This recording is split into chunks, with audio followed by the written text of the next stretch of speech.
اور اگر آپ نے آج اخلاص کے ساتھ میرے بتائے ہوئے اس طریقے کے مطابق یہ 12 نفل ادا کر لیے اور ان کے درمیان وہ 4 طاقتور وظائف بھی پڑھ لیے، تو وہ رب جو دلوں کے حال جانتا ہے اپنی رحمت سے آپ کی تقدیر کے اندھیروں کو روشنی میں بدل سکتا ہے۔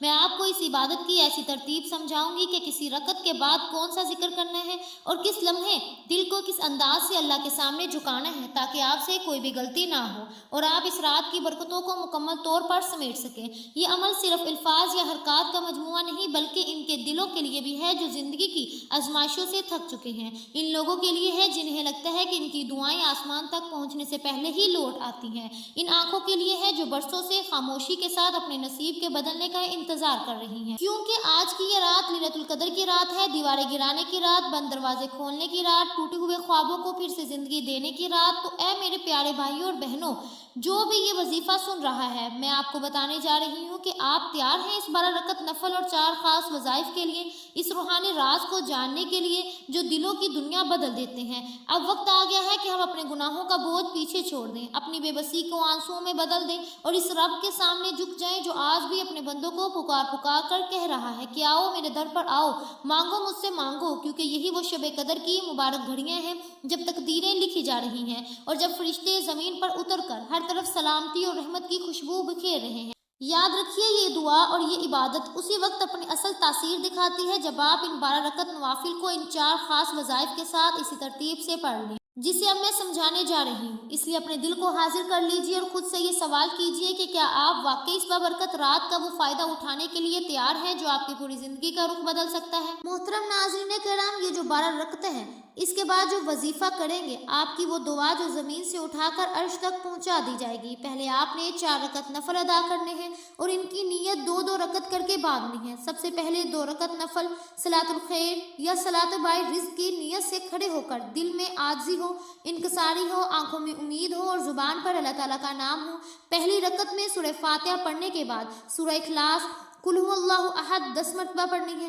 پھر دوسری رکعت میں پھر سورہ فاتحہ کے بعد سورہ اخلاص 10 مرتبہ پڑھنی ہے۔ جب آپ سلام پھیریں گے تو یوں محسوس ہوگا جیسے دل کے اندر چھپا ہوا بوجھ آہستہ آہستہ ہلکا ہونے لگا، جیسے کسی نے سینے پر رکھا ہوا غم کا پتھر ہٹا دیا۔ اب دوبارہ 2 رکعت نفل کی نیت باندھیں اور کھڑے ہو جائیں۔ اس بار پہلی رکعت میں سورہ فاتحہ کے بعد 1 مرتبہ آیت الکرسی اور 3 مرتبہ سورہ اخلاص پڑھیں۔ پھر دوسری رکعت میں بھی سورہ فاتحہ کے بعد 1 مرتبہ آیت الکرسی اور 3 مرتبہ سورہ اخلاص پڑھیں۔ یہ وہ 4 رکعتیں ہیں جو شب قدر کی اس عظیم رات میں آپ کے نامہ اعمال کو نور سے بڑھنے کی طاقت رکھتی ہے۔ مگر یہاں ایک نہایت اہم بات یاد رکھیں کہ ان 4 رکعتوں کا مکمل فائدہ اسی وقت حاصل ہوگا جب ان کے فوراً بعد آپ وہ پہلا وظیفہ پڑھیں گے جس کی روحانی قوت کا ذکر اب میں بتانے جا رہی ہوں، کیونکہ اکثر لوگ یہی غلطی کرتے ہیں کہ نوافل ادا کرتے ہیں اور پھر اٹھ جاتے ہیں، جبکہ یہی وہ لمحہ ہوتا ہے جب رحمت کا دروازہ کھلنے کے قریب ہوتا ہے۔ اس لیے 4 رکعت نفل مکمل کرنے کے بعد ابھی آپ نے اپنی جگہ سے ہلنا بھی نہیں ہے، مصلی پر ہی خاموشی سے بیٹھے رہنا ہے، کیونکہ اب جو پہلا وظیفہ آپ نے پڑھنا ہے وہ ان نوافل کی روح اور ان کی جان ہے۔ اگر آپ نے اسے چھوڑ دیا تو گویا آپ خزانے کے دروازے تک تو پہنچ گئے مگر چابی لگانا بھول گئے۔ اب آپ کا دل اس قابل ہو چکا ہے کہ آپ وہ کلمات اپنی زبان پر لائیں جن کے لیے یہ پوری کائنات بنائی گئی۔ اب آپ نے مصلی پر بیٹھے بیٹھے پہلا کلمہ لا الہ الا اللہ محمد رسول اللہ کا ذکر شروع کر دینا ہے۔ کلمہ طیبہ دراصل آپ کے دل کی اس زمین کو صاف کرتا ہے جس پر قبولیت کی فصل اگتی ہے۔ شب قدر فیصلوں کی رات ہے اور اللہ تعالیٰ کے نزدیک سب سے وزنی فیصلہ اس بندے کے حق میں ہوتا ہے جس کی زبان اس کی توحید کی گواہی سے تر ہو۔ محترم ناظرین کرام، جب آپ پہلا کلمہ اخلاص کے ساتھ پڑھیں گے، دل کی گہرائیوں سے پڑھنا شروع کریں گے، تو ایسے محسوس ہوگا جیسے آپ کے اندر جو چھپا ہوا خوف ہے وہ آہستہ آہستہ ختم ہو رہا ہے۔ لوگ اکثر یہ پوچھتے ہیں کہ اسے کتنی بار پڑھنا چاہیے، تو اب میں آپ کو تعداد بتانے جا رہی ہوں جو اس رات کی تاثیر کو اپنی طرف کھینچ لاتی ہے۔ یہ کوئی چھوٹی تعداد نہیں بلکہ یاد رکھیے جس کی حاجت بڑی ہوتی ہے اس کی طلب بھی بڑی ہوتی ہے۔ لہٰذا ان 4 نوافل کے بعد آپ نے پورے شعور، سکون اور یقین کے ساتھ 2000 مرتبہ پہلا کلمہ پڑھنا ہے، اور یقین کیجئے 2000 مرتبہ پڑھا گیا یہ کلمہ آپ کے گرد ایک ایسا روحانی حصار قائم کر دیتا ہے کہ اللہ کے حکم سے آنے والے دنوں میں بڑی تقدیر بدخواہ جو دشمن جو کسی بھی نظر کی وجہ سے آپ کو نقصان پہنچا سکتے ہیں۔ جب یہ آپ پہلا وظیفہ مکمل کریں گے تو آپ کی روح کو ایک نئی طاقت محسوس ہوگی اور اب آپ اگلے مرحلے کی طرف بڑھنے کے قابل ہو جائیں گے۔ محترم ناظرین کرام، اس کے بعد دوبارہ 4 رکعت نفل کی نیت باندھنی ہے اور یہ بھی 2 رکعت کر کے ادا کی جائے گی۔ یہ 4 رکعتیں خاص طور پر زندگی کی نحوست، تنگی اور پریشانیوں کو دور کرنے کے لیے پڑھی جاتی ہے۔ پہلی 2 رکعتوں کا طریقہ یہ ہوگا کہ نیت باندھنے کے بعد پہلی رکعت میں سورہ فاتحہ کے بعد سورہ قدر انا انزلناہ فی لیلۃ القدر 1 مرتبہ اور پھر سورہ اخلاص 3 مرتبہ پڑھنی ہے۔ دوسری رکعت میں بھی سورہ فاتحہ کے بعد سورہ قدر 1 مرتبہ اور سورہ اخلاص 3 مرتبہ پڑھنی۔ گویا یہ ترتیب آپ کے رزق اور آسانیوں کے دروازوں پر ایک روحانی دستک کے مترادف بن جاتی ہے۔ پھر جیسے ہی آپ سلام پھیریں گے آپ فوراً اگلی 2 رکعتوں کے لیے کھڑے ہو جائیں گے۔ اب دوبارہ 2 رکعت نفل کی نیت کریں۔ پہلی رکعت میں سورہ فاتحہ کے بعد سورہ اخلاص 21 مرتبہ مکمل توجہ اور گنتی کے ساتھ پڑھنی ہے۔ محترم ناظرین کرام، آپ نے دھیان کے ساتھ 21 بار دوسری رکعت میں بھی سورہ فاتحہ کے بعد سورہ اخلاص 21 مرتبہ پڑھنی ہے۔ جب آپ یہ 4 رکعتیں مکمل کریں گے تو آپ کو یوں محسوس ہوگا جیسے آپ کے ارد گرد نور کی ایک ہلکی سی فضا بن گئی ہو۔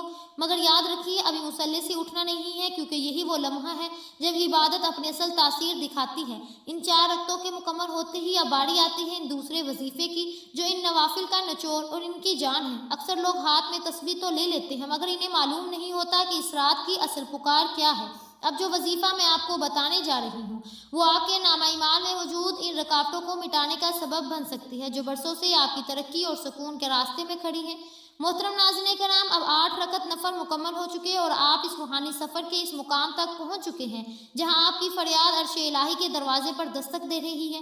لیکن یاد رکھیے کائنات کا ایک اٹل اصول ہے کہ وہ دعا جس کے آغاز اور اختتام میں اللہ تعالیٰ کے محبوب نبی پاک صلی اللہ علیہ وسلم پر درود پاک نہ پڑھا جائے وہ اکثر زمین اور آسمان کے درمیان ہی رہتی ہے۔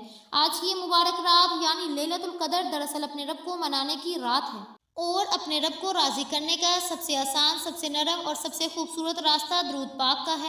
اب آپ کو وہ خاص تعداد بتانے جا رہی ہوں جو آپ نے ان 8 رکعتوں کے بعد اسی مصلی پر بیٹھے بیٹھے مکمل کرنی ہے۔ اس مبارک رات ان 8 نوافل کے بعد آپ نے انتہائی ادب اور عقیدت کے ساتھ 100 مرتبہ درود ابراہیمی پڑھنا ہے۔ جب آپ یہ 100 مرتبہ مکمل کریں گے تو آپ کے دل میں ایک عجیب سا سکون اترے گا، جیسے کسی نے آپ کے دل کا بوجھ اپنے کندھوں پر اٹھا لیا ہو۔ مگر یاد رکھیے یہ روحانی سفر ابھی ختم نہیں ہوا، کیونکہ ابھی آخری 4 رکعتیں باقی ہیں اور ان کے بعد ایک ایسا ذکر ہے جو انسان کی روح کو جھنجھوڑ کر رکھ دیتا ہے۔ اب 8 رکعت نفل اور 2 طاقتور وظائف مکمل کرنے کے بعد آپ اس مقام پر پہنچ چکے ہیں جہاں آپ کی روح ایک طرح کی پاکیزگی سے محسوس کرنے لگتی ہے۔ اب باری آتی ہے ان آخری 4 رکعتوں کی جو اس 12 رکعت کے پورے نصاب کو مکمل کرے گی، اور یہی وہ رکعتیں ہیں جو آپ کی تقدیر کے آخری فیصلے پر مہر لگوانے کا ذریعہ بن سکتی ہے۔ ان آخری 4 رکعتوں کو بھی 2 کر کے پڑھنا ہے۔ پہلی 2 رکعتوں میں نیت باندھنے کے بعد پہلی رکعت میں سورہ فاتحہ کے بعد سورہ اخلاص قل هو اللہ احد کو 50 مرتبہ پڑھنا ہے۔ جی ہاں، یہ بظاہر مشکل لگ سکتے ہیں مگر یاد رکھیے جتنا بڑا انعام ہوتا ہے اتنی ہی بڑی ہمت بھی مانگی جاتی ہے۔ دوسری رکعت میں بھی سورہ فاتحہ کے بعد سورہ اخلاص 50 مرتبہ پڑھنی ہے۔ پھر سلام پھیر کر اگلی 2 رکعتوں کے لیے کھڑے ہو جائیں اور اسی طرح پہلی رکعت میں سورہ فاتحہ کے بعد سورہ اخلاص 50 مرتبہ اور دوسری رکعت میں بھی سورہ فاتحہ کے بعد سورہ اخلاص 50 مرتبہ پڑھیں گے۔ محترم ناظرین کرام، جو بھی اس رات ان نوافل کے دوران 100 مرتبہ سورہ اخلاص مکمل کر لیتا ہے اللہ تعالیٰ اس کے لیے جنت کے 8 دروازے کھول دیتا ہے۔ اب 12 رکعت نفل مکمل ہو چکے اور گویا آپ کا نامہ اعمال فرشتوں کے سامنے پیش ہونے کے قریب ہے، مگر ان سے پہلے ایک کام اور باقی ہے اور وہ ہے استغفار۔ استغفار وہ طاقت ہے جو لکھی ہوئی آزمائشوں کو بھی مٹا دیتا ہے۔ اگر تقدیر میں کوئی سختی لکھی ہو تو سچی توبہ اس رحمت میں بدل دیتی ہے۔ آپ نے اکثر سنا ہوگا کہ فلاں انسان کی قسمت بدل گئی، لیکن کبھی سوچا ہے کہ وہ قسمت کیسے بدلتی ہے؟ ایک سچی روایت میں آتا ہے کہ ایک شخص جس کی زندگی دکھوں اور ناکامیوں سے بھری ہوئی ہوتی ہے، وہ جس کام میں ہاتھ ڈالتا ہے وہ ناکام ہو جاتا ہے۔ اسے لگنے لگتا ہے کہ شاید اس کے دن کبھی نہیں بدلیں گے۔ ایک دن ایک اللہ والے نے اسے نصیحت کی کہ تو نے دنیا کے سب دروازے آزما لیے، اب ایک بار اپنے رب سے سچی معافی مانگ کر دیکھ۔ اس نے شب قدر کی رات اسی بے بسی اور درد کے ساتھ استغفار کیا جیسے ڈوبتا ہوا انسان آخری سہارے کو پکارتا ہے۔ اس نے دل سے کہا یا اللہ میں تیرے سوا کسی کا نہیں ہوں، اور روایت میں آتا ہے کہ ابھی صبح بھی نہیں ہوئی تھی کہ اسے خوشخبری ملی جس نے اس کی آنے والی نسلوں کی تقدیر بدل دی۔ یہ وہ کہانی نہیں بلکہ استغفار کی وہ طاقت ہے یہ جو ناممکن کو ممکن بنا دیتی ہے۔ لیکن یاد رکھیے استغفار صرف زبان کے الفاظ نہیں بلکہ دل کی شرمندگی اور آنکھ کے آنسو کا نام ہے۔ آپ نے مصلی پر بیٹھ کر استغفراللہ کو 313 مرتبہ پڑھنا ہے۔